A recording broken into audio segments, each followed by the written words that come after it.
Nikki Cross is the creepiest woman wrestler alive. We're here. No pukesters helping me to the left, and no pukesters helping me to the right. Didn't need them then, don't need them now. You are the ex-champion, Hogan. Now this is the way, Tony and David, that you do the figure 4 leg lock. You look bad, crazy. I'm hyped. Yeah. They're here. Bro. They're here. Should we just like not even talk the bullshit of Father's Day and all that nonsense and just jump right into what happened last night? I feel like we should. I'm excited. And for the people that are just listening to this audio broadcast, Will Wonder is in full. What is this? What's this going is on? The scariest mask I have. Like I'm a horror film fiend, right? But this I thought fit in great with the Wyatt 6. It's a Texas Chainsaw Massacre Leatherface mask. I'm probably gonna have to take it off in a minute though, because I'm getting kind of hot and I don't know how muffled I sound. So you just look crazy, like you look insane. Like you couldn't do your hair, like it's a wig. You couldn't like brush it out. No, hell no. Why would I do that? Who was the most groomed serial killer or like horror film person? Was it Carrie? You think? The most groomed would have probably been like Ted Bundy, serial killer. But in a horror film, yeah, American Psycho. That's right, for sure. Yeah. Okay. Well, it happened, man. We've been talking about this for weeks now, and you're tuned into the Figure 4 podcast. If you didn't know, you know. Welcome to the show. We've been waiting for this, man. We've been getting a lot of glitches. I probably should have looked back and seen when it really started, when we started to get the rumblings of Uncle Howdy coming back. You know, I think it was right after the Bray Wyatt documentary. Right after the doc. Oh, it was, because that started it off. Yeah, that started at the end of the doc. I think that was February. Yeah. I'd be safe to say that. Yeah. So February, March, April, May, June. So we're looking at 3-4 months of anticipation of what we've been waiting for, right? Yeah. The return of Uncle Howdy. When Bray was coming out, when the last time we seen Bray was the blackout match with LA Knight. And we seen Uncle Howdy then, but we haven't heard from him, you know, notably. I mean, all due respect to the family, right? Like we don't need to see him. We don't need to see Uncle Howdy back. You know, his brother just passed. I get it. But this been highly anticipated. Oh yeah. And at times, I've said it. I think you've said it. We're dragging this thing out. It's being drug out. We want him here. Let him appear. And just like we always say, the WWE, their writers, they do a phenomenal job of being like, patience, young Jedi. Patience. Because when we do it, we're going to do it right. We're going to do it big. And you're going to be talking about it. And you're going to have chicken skin. You're going to show up to your podcast with a Leatherface mask on. Yes. As grown men. As grown men dancing okay. As a grown man last night at Raw, we knew the countdown had got to a point where it was like, this is the day we're gonna come, right? Pause. And I was anticipating it. We watch Raw. We're watching it semi-live. We're on the West Coast, so we're watching it Mountain Standard Time. So yeah, you spoil it for me. I did. I couldn't. I can't stay up till midnight. I'm sorry. I'm old. I can't stay up till midnight. I watched the not even spoilers, because the East Coast people knew what was going on, right? Twitter knew. If you live in our area and you have DirecTV, you watched it when it was happening. So when we start Raw off, I don't know where it's gonna happen. You know, the big glitch happened over the weekend at Clash of the Castle during Sami Zayn's match. So I'm thinking, are we gonna get this during Sami Zayn Gable? Right. When Sami Zayn, when Gable came out and, you know, got demolished by Strowman, I was like, oh, we're gonna get it during that time? No. They wait until the last moment. The last 5 minutes, and I wasn't even really paying attention to the time because low key I was knocking out on the couch. I'm like asleep during the Jay match. I make it all the way until the Jay Uso's match, and then Tavian nudges me. He nudges me.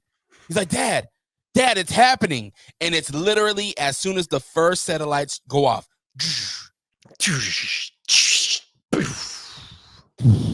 Yeah. Oh yeah. I'm getting chills. I'm like, oh my God. And I wake up out of the dead of sleep. Yo, it's happening. Tavian, yo, it's happening. It's happening. We're up off the couch. We're off the couch at this moment. And then the door. They showed the door. Smoke billowing. Then you get a little creepy woman crawling out. Nikki Cross's sister Abigail crawling towards the camera. You have the lantern. Oh. Whoa. So then Sister Abigail, Nikki Cross, which I was thinking, I was like, I wonder how much of this writing took place right after the documentary. I wonder if Uncle Howdy came to Triple H and was like, yo, this is what I want to do. This would be great if we could do this, because it almost felt like this had to have been written after the documentary or during the documentary, because if you remember, there was little inklings of Nikki Cross coming back when she was just backstage doing her Nikki Cross thing. Remember that? Well, there was the last thing I remember about Nikki Cross, it had to do with I believe Alexa Bliss. And that's the other thing, like, you know, Alexa, where is she at? Is she coming back as a part of this? But Nikki it seemed like she kind of ran away when there was a Howdy segment, like one of the last Howdy segments we got on regular television. So maybe they've been planning her in this all along. I don't know. But man, oh man, that it was Dre, you know me. Outside of my family, there are 3 things that I absolutely love in life. Okay. Hip hop, horror films, and wrestling. And when any of those 2 intersect, it's Christmas morning for me, you know, and I'm a sick, twisted human being apparently, because last night at the end of Raw, when we got this whole scene, I was just like, damn, this is awesome. Mind you heard what he just said. Basketball is right there. The NBA Finals was last night. Mm-hmm. And so finals were awful, by the way. I mean, shout out to I said that on Twitter. Shout out to the Boston Celtics. Congratulations, Jason Tatum, Jaylen Brown, all of them. But I was bored with this finals because they weren't competitive whatsoever. But this 5 minutes and 31 seconds, I think it was just fire. Let's go through it. Let's go through what actually happened. Obviously the return of Uncle Howdy. We get Nikki Cross coming out of the door, creepily walking on all fours, crawling. Yeah, as if it's like the ring where she's coming out of the TV, like crawling real creepily. The mask, I don't recall seeing that mask ever. It's like it's the doll. It's like a broken doll face. Like, you know, when you see, I mean, you might not because you don't, you know, you're not weird like me, but you'll see like old dolls where the paint's coming off. Yeah. I think that's what that was. An old doll face. She looked crazy. She gets up, she stands up over a lantern, and she points to the backstage. Smoke's all over the ground. There's fog all over the ground. You can't see below the ground. And going frame by frame, I've watched this thing at least 7 times. At least 7 times I've watched this thing because there's a lot to unpack. Yeah. When the camera pans through it, you notice there is a shadowy figure with blonde hair off to the right. Yeah. Is that Alexa Bliss? I didn't catch it either the first time. So you keep going. And who do we run into first? Eric Rowan, Rambling Rabbit, with his sledgehammer and he looks terrifying. It says help on the sledgehammer, and then you got some, I don't know, security. I don't know who the hell they are, but they're knocked out. They're all out. Dog, so I looked at it. One of the guys has braids. One of the guys almost looked like Carmelo Hayes. The guy next to him almost looked like Gunther. Nah, there's no. Let me tell you something about Gunther. You are a Gunther He's lover? smart, and he's smart enough to get out of there. Okay. No way in hell. So they show him. He looks amazing. Looks terrifying. And then they go through again. And then where do we go into? I believe next is Dexter Loomis, if I remember correct. That's the Buzzard. Is that who's next, or was it? Yes. Nope. You're right. Yep. Buzzard. Yeah. And yep. and in this moment, we get a glimpse of the TV. We get a glimpse of a logo, their logo, the Wyatt Six. Yeah. T-shirts are now on sale on WWE.com. I like to play on six with like SICK, like me like too. they're sick. Yeah. Amazing. Mm-hmm. There's bodies everywhere. This is the production room. This is where they say, hit my music. The guys walk out. The production room. Gorilla. Gorilla right there. That's what it's called. They call it Gorilla. Awful. And there's somebody off to the right underneath him. A guy with braids. Look like when Dragunov used to have his braids. I know it's not Dragunov. But then there's another guy. And here's what I'm getting at is that the bodies, there's certain guys that are in all black. My assumption is that's staff, that's security. Mm-hmm. But then there's guys out there with tank tops. It looks like they're in ring attire. Yeah. So I'm like, are these? I'm not 100% familiar with all of NXT's roster, and so I'm looking at. I'm like, who the hell is this guy? Who is this? Then we go through the curtains again at a gorilla room. Mm-hmm. Then we run into who? After that, it was the pig Huskus, which is Joe Gacy. Joe Gacy, which sounds just, I mean, that's a serial killer name in and of itself, you know? Yes. And in this moment, there's no announcers, nobody's talking. We're just seeing all this, and we're hearing the atmosphere from the back, and there's a piano key playing, eerie music, just ding, ding. Mm-hmm. And then there's smoke, we go into another back room. And it pans to who? On the ground. On the ground, we got our boy Gable. Pert Gable. Pert Gable looked like he just got a $9 to the head. He did. Like it just barely missed, but it got him and knocked him out. And then it pans up. Let me clean this bad boy. Sorry. And then we see a shadow, a silhouette of who? Uncle Howdy. Yeah, there he is. There he is. It's beautiful. Beautiful moment. There's a moment, and throughout this whole thing, Uncle Howdy, he doesn't even have to say nothing. We know exactly what he's saying without even saying anything. He looks down at Chad Gable. He looks down at him. And then he looks at his boy, and he's like, come on. Yeah, Let's go. Oh my gosh, man. I get chills just rethinking about this thing and how well they did this. Mm-hmm. They all walk out right into the arena. Mm-hmm. The crowd's going crazy. Fireflies are flying. Nikki Cross is still over the lantern. Mm-hmm. He picks Uncle Howdy up. picks it up. Oh man, go ahead, dude. I got a hair here from my mask. Go ahead. Holds up that lantern. The rest of them are behind him, right? Nikki Cross in front. Yeah. And then he says, "We're here." Oh, take my money, WWE. Take my money. And then a scary pop-up, a jump scare of Nikki Cross's mask. I think it's Nikki Cross. Oh, that jump scare at the end. Tavian. Oh, my 10-year-old. He was doing the, oh no. I said, hold on, who was that? I rewinded again. Scary again. Yeah. Oh man, it was a lot, man. And this right, and the crazy thing about this, Wonder, is that this was Raw. We've been talking about how Raw has been out delivering SmackDown for the past month or so. Like they've been doing a really good job.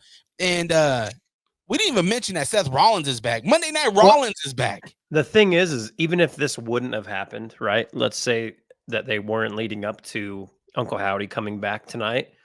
This episode of Raw was great.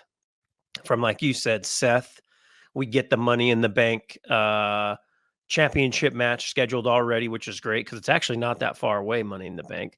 We get Braun Breaker coming out, like I said, weeks ago, ready to challenge Sammy, but you get Sheamus trying to get in the picture as well. And then the thing that they solidified is Braun Breaker doesn't give a shit. He went after Sammy. Sammy said, well, you two guys fight. Then Ludwig Kaiser came out, did his thing on Sheamus, but then Braun was like, no, boom, spear. I mean, what else did we get? We got Io Sky won. Io won her qualifying match, which was cool. It was a cool, fun match. We got Jey Uso qualifying as well. Yeah, I thought for sure they were coming after Jay, by the way. I thought for sure. And did you see the little video of him afterwards where he's like, I don't want any problems with them. They can have the Fireflies back. And that's great. That's who Jay is. I don't want no problem with that. Did you see that? Did you see that? I don't want those problems. And it was so destructive in the way that they said it. The reckoning is coming. Yeah. Everybody's getting it. Yep. What are we and you look at it, the person that was very, very, very pointed out in that whole cinematic promo was Chad Gable. And he's been one of the biggest heels in WWE right now. He's been going after sweet innocent Maxine, sweet innocent Tazawa, sweet innocent Otis. Let me just say this real quick. I text you this, and my wife's not watching. No, you didn't. You didn't do nothing. You didn't text me a damn thing. Smoke show. Jesus, and even in a walking boot, nonetheless. But go ahead, back to what you were saying. Yeah. So we get all of that, and we get Otis. Otis finally puts hands on Chad Gable. Yep. We go with that. There was by the way, Drew's quitting. He quit. Yes. I quit. I thought it was just AJ Styles that said I quit, but no, apparently Drew McIntyre quits. Let me say one thing about up to that Drew segment, because we got a little howdy glitch. And the thing that I was like, it pissed me off when I was watching is they were like, Pat McAfee or Michael Cole. I can't remember who exactly said it. Oh, it was McAfee. Tonight's the night, isn't it? Cole goes, yep, I think so. But it's like, just don't even say that. Just don't say that. Just let it happen. Be like, oh, there it is again. Or, because again, this was a very different rollout in a way than Bray Wyatt's comeback. Yeah. Because with Bray Wyatt's comeback, they didn't even acknowledge QR codes. They didn't acknowledge any of that. Where this time they were like, oh, what was that? Oh, okay. I just wish they would have just left that alone.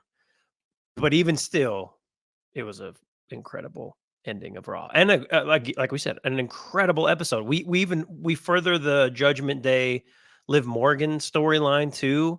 Yeah, and Finn Balor too as well. You look at this is the first time Damian Priest questions Finn. Mm-hmm. This is the first time he questions Finn's loyalty. Yeah. So what were you doing with that key? Yeah. What's up with that key, homie? Mm-hmm. We seen it. We know what's going on. You got Carlito in the back. Yeah. You don't get it. He's like, don't you have a match?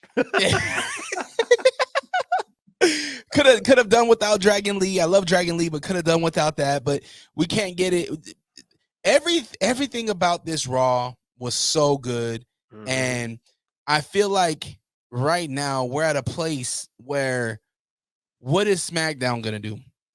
We got Seth Rollins comeback. We got Drew McIntyre quitting. We got Liv Morgan further antagonizing Dom. Dom's almost there. Are we gonna get Mommy back? Does Mommy come back? But then again, it's like, does that help out Raw even more? She comes back to Raw. She doesn't. She has to come back to Raw. That's what I'm saying. Like, who's gonna come back to SmackDown? Is now the time to pull the trigger on Roman? Do we to save SmackDown? Do we have to get the Tribal Chief back? I think in a couple of weeks. I don't think yet, because we're here with the. I mean, we can get to a little bit of Clash of the Castle, but after Cody beat AJ, then we get Bloodline coming out, jumping Cody. So that's where this is going. But also you get the help from KO and Randy. But Randy, Randy gave a little glance to that belt of Cody's. So what's going on there? But I don't think we get Roman for a little while, a couple weeks minimum, right? I think they have to let this play out a little bit. I don't know where the Bloodline storyline goes though. Because I thought for sure, we were gonna have like a run to, and we still can, a run to Survivor Series, old Bloodline, new Bloodline, and maybe that still does happen because they can get these storylines together fairly quickly, and that's November. But yeah, I don't know what SmackDown does to save itself. Not even save itself. It's going to be watched, but it's now the B show, even though it has the biggest star in Cody Rhodes on it. Ain't that something? Ain't that something? I don't think LA Knight, Logan Paul is gonna get it done. Yeah, man. I'm glued to my seat right now, and the world is awake to Uncle Howdy. Without Uncle Howdy saying, well, Uncle Howdy said two things. We're here. Two things were said. I wonder where this goes because it can't I mean, yes, they did what they did to Chad Gable, but it can't be a Wyatt Gable thing. That doesn't even make sense to me, right? They have to be going towards something bigger. And maybe, just maybe, here's my favorite thing, going back to horror films, right? My favorite horror film of all time, my favorite slasher, blah, blah, blah, all of that. Halloween, the original Halloween. Now, what makes the original Halloween so scary is Michael Myers in that film. You do not know why he's killing. You don't know what he's doing. Now, they try to explain that in later films. But what makes him scary is it's just this guy who's coming out, he's killing babysitters, killing all kinds of people on Halloween night. Maybe they let that ride with the Wyatt 6 for a while where they have no agenda outside of just fucking shit up. They're taking down the establishment. Yeah. Back in the day in the Attitude Era, the establishment was Vince McMahon, right? It was Vince McMahon. We don't have that now, right? Nobody's going after Pierce. Nobody's going after Triple H. Well, Drew McIntyre might be doing something of the sort with the I Quit, but because that backstage segment. That's true. He's like, no, Paul, I'm serious, which he called him out his name, right? Yeah. He didn't call him Hunter. He called him Paul. It's true. So where does that go? I mean, we're jumping all over the place, but this Howdy thing got me all crazy. Well, I think it shadowed a lot of things. Yeah. Yeah, no doubt. Does McIntyre saying he quit, does he just end up showing up at SmackDown this Friday because Punk will be there? Punk it's in Chicago. Talk about getting heat. That's got to be one of the few. I thought for sure. I mean, he did get some booze. Punk did get some booze at Clash of the Castle. Yeah, jeez. You all right? Clash at the Castle. When he did what he did, coming through and being a fake ref and ruining that match and ruining Drew's championship hopes right there. But I thought for sure he was going to get booed a little harder. And the Scottish people mess with him. Oh, man. And in Chicago, it's going to be huge. They love him in Chicago. And that's where they're at this Friday. So that to me is that like Drew saying that, but to me that's too fast too. Like I quit and then he just shows up and whoops his ass. I don't know. I'd be happy either way. But he definitely has to get his payback on Punk, right? Yeah. And we know he stepping out of our kayfabe pledge, stepping out of it. We know he's not really quitting, right? Because he just signed a contract. Yeah, exactly. I did love what TNA did. I don't know if you saw that on Twitter, but a minute after he said, I quit, I'm done, they posted this thing about how he showed up at TNA. That's like years ago when he was like a little dude. But yeah, I was like, oh, that was fucking well timed. Yeah, good on them. Well, they work with it. You could tell. I mean, they're working together, right? They work with the WWE. It's cool. It's like a big brother, little brother type of thing. Yeah. Did you jumping all over the place? But that's what you're gonna get here at the Figure Four podcast. You're gonna get talking about everything. And if you're a fan of wrestling, you realize that it's hard to just stick on one thing when everything was so on fire. Seth Rollins looked amazing.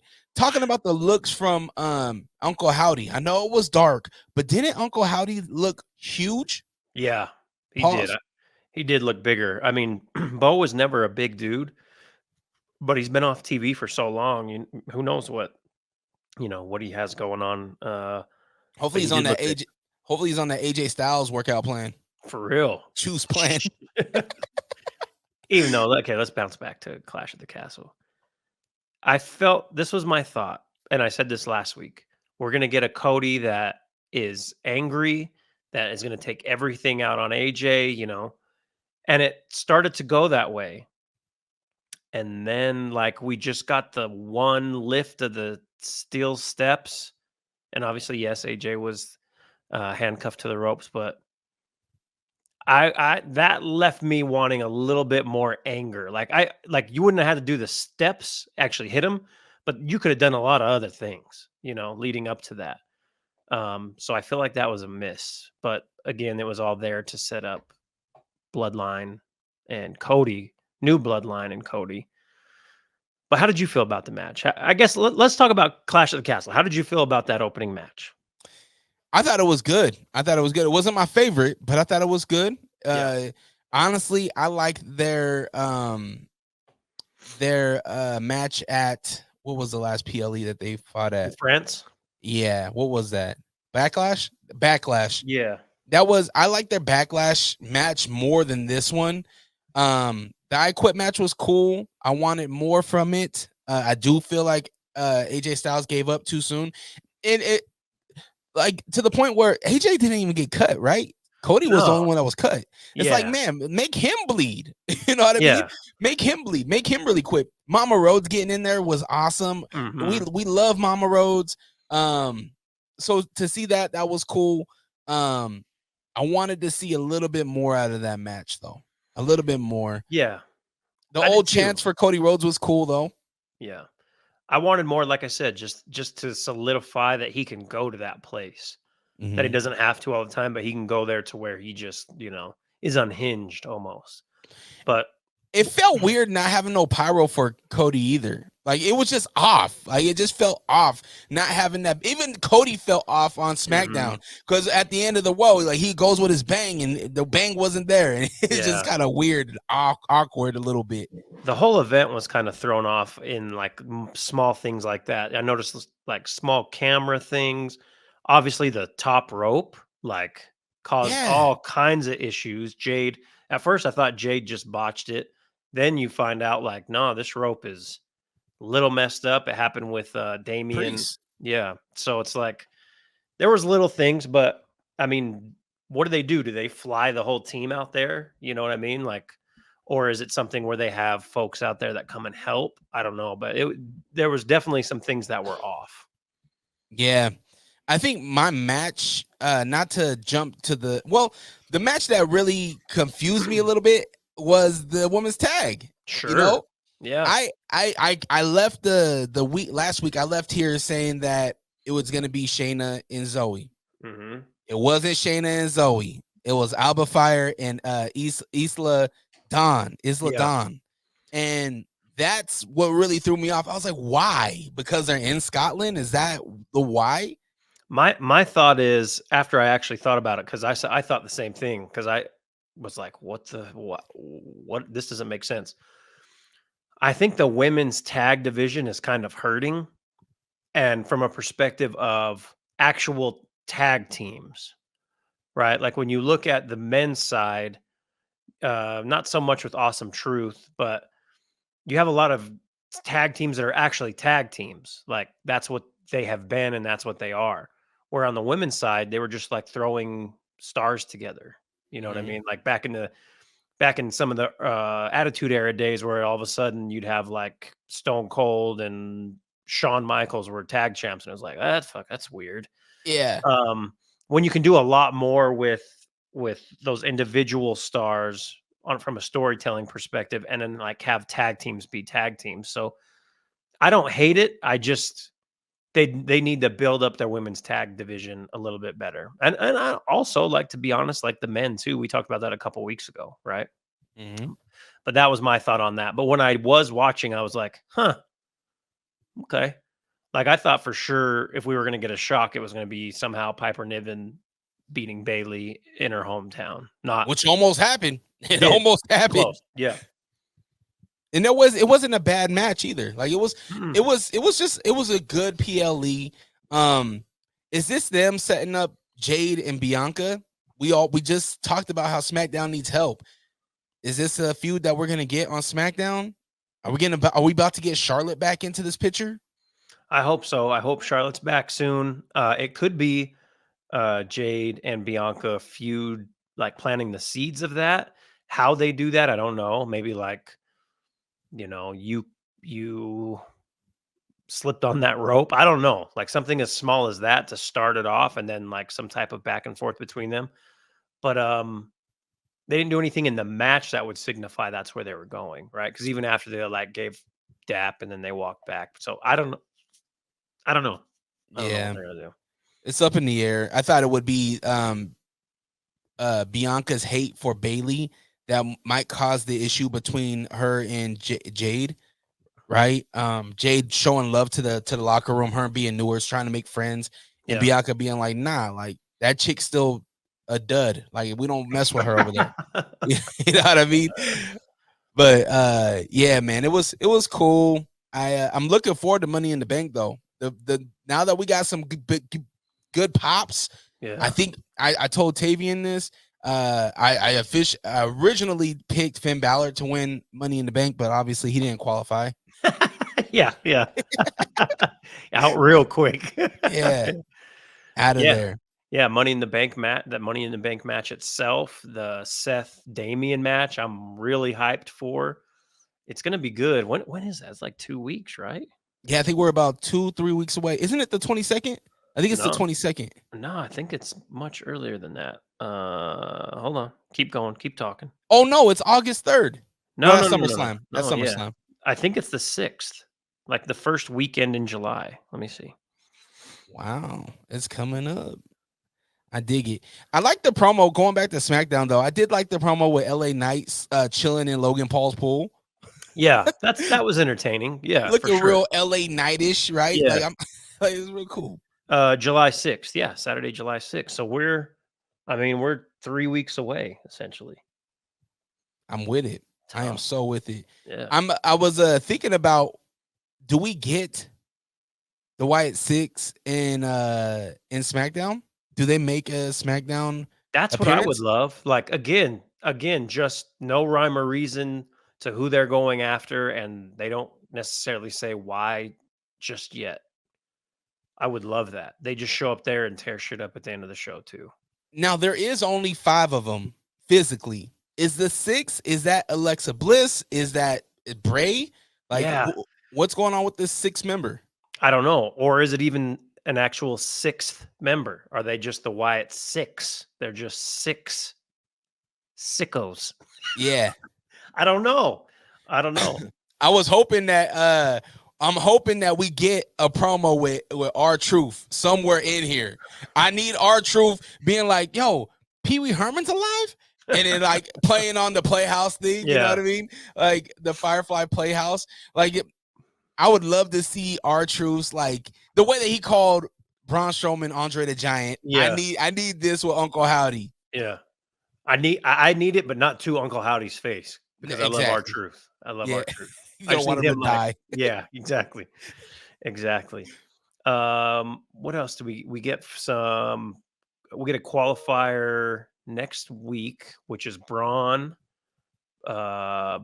Reed, and I'm forgetting the third. That looked like a solid match. Man, we're just all over the place, man. But the IC title discussion, like what's going on there? What do we get to with that? Money in the Bank looks like it's going to be pretty solid, unless they decide like, hey, we're not going to do all of this right now, right? We're going to save some of this for SummerSlam. Either way, like the next 2 months look great in WWE. We got a solid outline to the end of the year, to be honest with you. Yeah. Going into WrestleMania is going to be fun. Yeah. Rumble is going to be incredible. And we got the Battle Royal tonight. Like who's going to pop in on that? Yeah. Do you think that your boy Ricochet is truly gone? Because they even ran a package. With him in it. Yeah. Yes. The way this thing's going, bro, I don't see them. They got the money. Being with TKO, I don't think it's a money issue no more. Yeah. I think if anybody leaves of significance like a Ricochet, I think it's opportunity. I think it's like because Ricochet most likely won't get a title within the next couple years. He could, but I don't see that happening. Yeah. Especially with Seth coming back, the bloodline running, Cody, AJ Styles being in the mix. Like there's and then Damian Priest, Finn Balor, the Judgment Day. Yeah. There's a lot of things moving and shaking right now, and I don't think Ricochet is written into the storyline just yet. But going back to your original question, I don't think he is. I think he left on an injury bang. They mentioned Samantha as well, talking about Samantha will be back next week. Yeah. She's, I think he said that she's taking care of I guess we can assume she's taking care of Ricochet. I don't think he's gone. I think he ended his last couple promos and his last couple matches with love. A love-hate relationship for Dragunov. We know Dragunov just got called up. He ain't going nowhere. Yeah. I think there's some way, shape, or form. There's going to be some type of him coming back, saving somebody, just like he did Dragunov. Yeah. Maybe it's Sammy after he's getting the break speed off him by Breaker. I that match when that happens, because we've talked about Sammy so many times, and the thing that I have brought up in the past that drives me nuts about Sammy is that he never really looks strong or doesn't get like a defiant, like a win where you're like, yeah, he dominated that. He just gets the shit beat out of him, but fights through it. Right. That's him. I can't imagine what it's going to look like with Breaker, because like we had the Gunther beating him up at Mania, but then him winning. Right. And so it's like Breaker could potentially, no pun intended, break him in half with that spear running the 25, 35 mile an hour. Yeah. Bro, Breaker jumping off the top onto the table with Sheamus was nuts. Like, yeah, it's gonna be fun. I love that Sammy doesn't quit. Sammy's like, I don't care who you are, I don't care how big you are. I'm on the side of right, and you are wrong, and I'm coming for you. Like he was telling people, the refs, yo, move out the way. I want this guy. Yeah. This is where we find we have to find Sammy's identity, going back to what you were talking about. Who is Sammy right now? What's Sammy's role? Yeah. I think it's standing up to the bullies. Yeah, very well could be. That's him. Yep. The nerdy kid who just doesn't take no shit. I didn't mean to call him nerdy. I didn't mean to call him nerdy, but yeah, it's just what came out. Dude, did you see the promo for it? Like he's doing a podcast, like a live, comedy show in Toronto? Yeah. Yeah. Sammy and Friends. That's gonna be cool. Yeah, I mean, he's a great talker. I mean, you hear him in interviews, like outside of WWE as well. He does a great job. So, all right, how do you feel about that? You feel like we covered everything that we should have? Yeah, I mean, it was all raw. It was, Clash at the Castle was, as the kids say, mid, right? Yeah. Like, it was fine. And, we get the Punk thing and the Drew McIntyre, Damian keeping the title. It was fine. Yeah, I think we're good. I think we covered what we needed to. It was all raw. Raw. Like, SmackDown, I hope SmackDown can even be close this Friday, is all I'm going to say.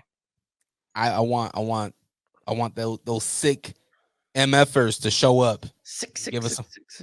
Yeah. Oh man, what if the sixth member is the guy from the Six?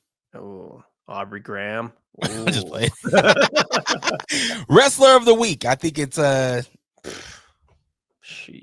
What do we do? Wrestler of the week. Give it to all of them. They came through, changed the game. At least for one night. It goes to the Wyatt Six. The world is watching this. The world. I've seen more of this than I did anything about was Jaylen Brown. Like maybe it's my algorithm. I don't know, but I felt like through the social media world, it was so many photos, videos, thesis on these 5 individuals coming back. It was wild. The stuff I saw, and people picking stuff up, like the rabbit behind Chad when he was behind Gable in one of the scenes in the back. like everything. That's what you got to love and hate about social media and the internet is like they dissect everything, but sometimes it's really, really cool.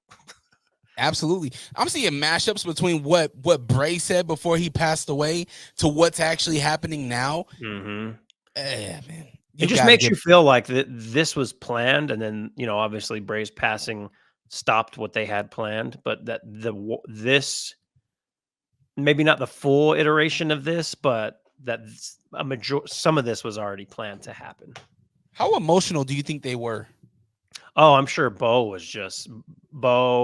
and for sure Rowan, because they were, Bo obviously being his brother, but Yeah. Rowan was very close to him as well, and I'm sure it was tough for them.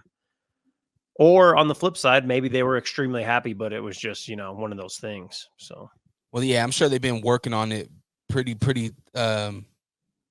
a pretty long time working on this whole storyline and bringing people back and working on contracts and that whole thing. Like for the WWE and their superstars to keep this thing under wraps, you could tell that guys like Jey Uso had no idea like what was actually going on. mm-hmm. You could tell like the guys behind the curtain. I'm sure there's probably like rumors and rumblings behind in the backstage, but they don't know what's gonna happen. Yeah, I don't think anyone. I didn't imagine what happened. Leading up, I thought it was going to be something where they showed up and beat up somebody in the ring, and I would have been happy with that. But the way it happened last night, I was like, wow, that's crazy. This changes the way that you get a return. I think this changes, like, we need more cinematic type of returns. Well, to me, when Bray did what he did and before his comeback, that really set up like, okay, if you're going to have something, just make it big and tell a story with it, even though you don't even know what's going on, Yeah. And that's what they did with this. So yeah, I'm so glad I got to see that. I really, like, you were the one that really was like, yo, Dre, you got to check this out now. And it was at the right moment because we got to see the rabbits. We got to see the little QR codes. Yeah, we got me and Tavian, we came in at that moment, and that's, man, it's a cool full circle moment. And I'm sure that the Rotunda, right? Yep. Family is excited and happy. Yep. I want to hear from his wife. I wonder what his wife thinks about all this. Yeah, man. And great wrestlers of the week, the whole six. The whole six. So I failed to get you a throwback match because weekly here on the Figure 4 podcast, we throw it back. We go, we watch a throwback match. You can watch majority of them, if not all of them, on Peacock. My Peacock was down, and it's been a long Father's Day weekend. But I did send you a Money in the Bank match from 2013, a tag title match between The Shield, Seth Rollins, and Roman Reigns. Ironic that Seth Rollins came back last night. That was kind of wild. Versus the Usos. Wonder your thoughts on this match. I remember this time. I remember watching this Money in the Bank because this is when the network was around, WWE Network. And this was a time period where the Usos were like a respected tag team in ways, but they hadn't reached nearly what they would. And putting them up against the Shield, you were just kind of like, nah, this match isn't going to be very good, right? The Shield's just going to squash them. But it was a great match. It's a very good back and forth. There's a lot of false finishes. And you think at the end, there's a moment right at the end where you think that the Usos are going to go over, and you're like, oh, and I had forgotten about this, right? Like, it wasn't one of those matches I remembered, but when I started it and they were talking, I remembered, I knew I had watched it because I didn't miss anything at that time. But loved the match, loved seeing again early Jimmy and Jay. Seth was like, this was Weasel Seth. Like, he was such a he had the little thing in his hair. This is, obviously before the Shield broke up, and he was just such a weasel back then. And man, Roman looks so young. Like, you look at him now, and smaller. You look at him now, he's much bigger, has the grays, he's weathered a bit, but he just looks so young. And I loved the match. And it was a good little throwback. It was 2014? 13. 13, yes. Loved 2013 it. Money in the Bank. Same thing. One thing that I was looking at, obviously you look at these wrestlers, you look at these athletes, and you're like, now compared to then, and you hit it on the head. Roman did look smaller, but the Roman now, the way he wrestles now is so dominant, so like bully, and like I'm the guy, like I'm the guy. Yeah. Back then, he didn't have that same confidence in like Seth and him. They looked almost equal, you know. If you put Seth and him together now, Roman's the most dominant guy. You could tell he's the guy that walks around with his chest out. Yeah. That was a really fun match. I wasn't watching the Shield, so and both of those guys are one of my favorites. I love Seth Rollins. So to see young Seth Weasel Rollins go and tag with Roman, that tag team was fun to watch. Yeah. I wonder if that is something that we could see, and then again, I would love to see these guys rekindle. I don't know if they can or not, especially after this WrestleMania. Yeah. But that's the cool thing about this is that it's open. We could see a rekindling of the Shield. We could. I would love that. I would love for Dean Ambrose to find a way to get back to WWE or John Moxley. Sorry. Dean Ambrose and WWE, and then them to make that happen at some point. I don't know if it would, right? I feel like there's a lot of animosity from Ambrose's side, but you never say never, because Punk was never, ever, ever, ever coming back to WWE the way he left, but it happened. And he's getting pushed, and I feel like he's won over. I don't want to. He's pissing me off. Okay, screw that guy. He screwed Drew. He pisses me off because he doesn't even wrestle. He hasn't wrestled. He's wrestled one damn match, maybe two, since he came back, and gets all this hype. Oh, look in my eyes. That's the only good thing about CM Punk. Cult of personality. I want to talk about him. Yeah, Jimmy was thick back then, huh? Oh yes, Jimmy was thick. Yeah, he was moving though. Was. Yeah, they're both in so much better shape now, Jimmy and Jay. Back then, they were both kind of soft, but still, they could move. They had the high flying, the frog splash from the top. They were a really fun tag team, and this is right before the WWE really, like, Vince started to really, really, really push Roman, and people booing it because they didn't want it. They didn't want Roman to be that guy. And all the smart Mark fans now are like, we want Roman. It's like, God, you idiots. We do, though. We want Roman so bad, and SmackDown needs Roman. No doubt. Here's the thing, too, is that, like, with all this happening, I wasn't even thinking about Seth Rollins. Seth Rollins coming back so quick is just like, wow, Yeah. Is this the time to pull the trigger on Jimmy? On Samoan Werewolf, Jacob Fatu. Oh, is this the time? Because for a while there, we were all talking about it. When's Jacob coming? Now's the time we need Jacob. And then they give us Tama Tonga and Tongaloa. Yeah. And now they're talking about we might get their brother. Yeah. I'm breaking kayfabe right now, but they're talking we might get their brother coming over. Yeah, that's wild. So, but is now the time to pull the trigger and be like, now you guys get Jacob? Could be. Again, SmackDown needs something. Needs some excitement in there. It's great. I would love, we would love to hear from you at the Figure Number 4 podcast on Instagram. Let us know your thoughts. If you have a throwback match that we should be throwing back to, let us know. Some of our friends, they be looking at our story, but they don't be dropping no comments. I need you guys to drop those comments. Mr. Daniel, Mr. Our friend, your friend, our friend. Yep, do it. We better start seeing some comments. Yeah, got to support it. Before we head out, I have one thing to address. So I need everyone's attention, if I could. Yeah, you can put your mic down and get a drink, Dre. We're going